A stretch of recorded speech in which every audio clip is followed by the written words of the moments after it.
और अब हम आपको बांग्लादेश से सुपर एक्सक्लूसिव एक खुलासा दिखाने जा रहे हैं। वो खुलासा जो साबित कर देगा कि मोहम्मद यूनुस की सरकार में कट्टरपंथियों के बाद अब आतंकियों को भी शह दी जाने लगी है। तो जी न्यूज को एक्सक्लूसिव जानकारी मिली है और उसके मुताबिक बांग्लादेश की फौज एक रिटायर्ड अफसर नया टेरर ग्रुप खड़ा करने की फिराक में है। इस अफसर का नाम मेजर सैयद मोहम्मद जियाउल हक बताया जा रहा है। इस अफसर का सर्विस बैच नंबर भी हम आपको दिखा रहे हैं, BA5916 है। जियाउल हक नाम का यह अफसर आतंकी संगठन अंसारुल बागला टीम के मिलिट्री विंग का कमांडर रहा है और इसका मकसद है बांग्लादेशी फौज से तकरीबन 250 जवानों और अफसरों की एक ऐसी टीम तैयार करना जो आतंकी गुटों की तरह ऑपरेट कर सके। तो कट्टरपंथियों को आप देखिए किस तरह से हिंदुओं को वो निशाना बना रहे हैं। इन सब के बीच बांग्लादेशी सेना और इसी के साथ साथ अब जियाउल हक की टेरर फोर्स किस तरह से तैयार हो रही है, इसकी जानकारी हम आपको दे रहे हैं।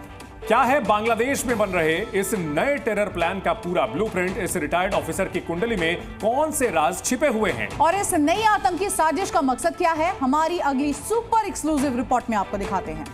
SSG यानी पाकिस्तानी फौज का स्पेशल सर्विस ग्रुप। इस ग्रुप को पाकिस्तान की कमांडो यूनिट कहा जाता है, लेकिन पाकिस्तानी SSG का एक और रोल भी। ये रोल है BAT यानी बॉर्डर एक्शन टीम, जिनका काम होता है कश्मीर में घुसपैठ और आतंकी हमलों को अंजाम दे। पाकिस्तानी फौज के इसी टेरर मॉडल को अब बांग्लादेश में अमली जामा पहनाया जा रहा है। जी न्यूज को मिली एक्सक्लूसिव जानकारी के मुताबिक बांग्लादेशी फौज के अफसर जियाउल हक को SSG की तर्ज पर एक नया फौजी गुट तैयार करने का जिम्मा दिया गया। इस गुट में बांग्लादेशी फौज के 200 JCO यानी जूनियर कमीशन अफसरों को शामिल किया जाना है। साथ ही 17 कमीशन अफसरों को भी इस गुट में जोड़ा जाना है। इन गुटों को खास तौर पर हिट एंड स्कूट ऑपरेशन के लिए तैयार किया जाएगा।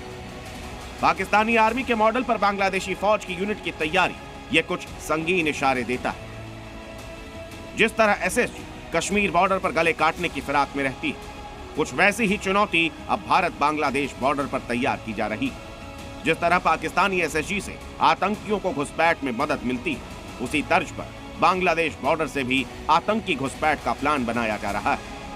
इस तैयारी के लिए जिस शख्स को चुना गया है यानी मेजर जियाउल हक, उसकी अपनी टेरर कुंडली रही। साल 2011 में खबर आई कि मेजर जियाउल हक अचानक गायब हो गया था।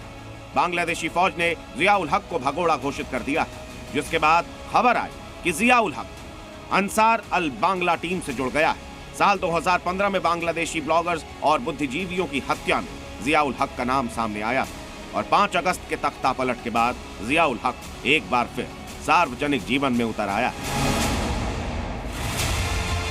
DNA में हमने आपको पहले ही दिखाया था कि कराची से जो शिप ढाका पहुंचा था, उस शिप में आतंकी और पाकिस्तानी फौज के कमांडो भी शामिल थे। और अब जियाउल हक के प्लान के खुलासे से साबित हो गया कि बांग्लादेश में सिर्फ आतंकी ही नहीं खड़े किए जा रहे, बल्कि फौजी अफसरों की भी आतंकी बटालियन तैयार की जा रही है। और इस आतंकी प्लान का एक ही मकसद, भारत के खिलाफ एक और मोर्चा खोलना।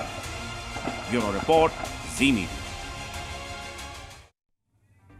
तो बांग्लादेश में न सिर्फ आतंकी साजिशों के तार बुने जा रहे हैं, बल्कि कट्टरपंथी संगठनों के जरिए भी भारत विरोधी एजेंडे को हवा दी जा रही है।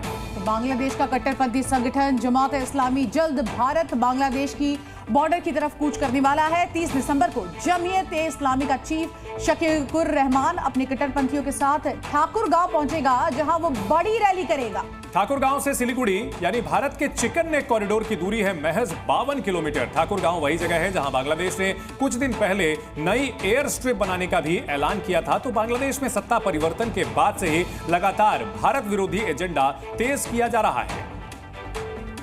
देखिए, जमात इस्लामी बांग्लादेश का एक random quasi religious political organization है। उनका स्टेटेड पोजीशन ही एंटी इंडिया है। तो वो लालमोहरी घाट में प्रदर्शन करें या ढाका में प्रदर्शन करें या चट्टग्राम में प्रदर्शन करें, उससे कोई फर्क नहीं पड़ता। वो सब इस्तेमाल करते हैं चिकन नेक। चिकन नेक सुनने में लगता है बड़ा कमजोर है, क्यों? वो चिकन नेक, लेकिन कमजोर नहीं है। हाँ, 24, 25, 30 किलोमीटर का ही गैप है, लेकिन वो स्ट्रांगली डिफेंडेड है।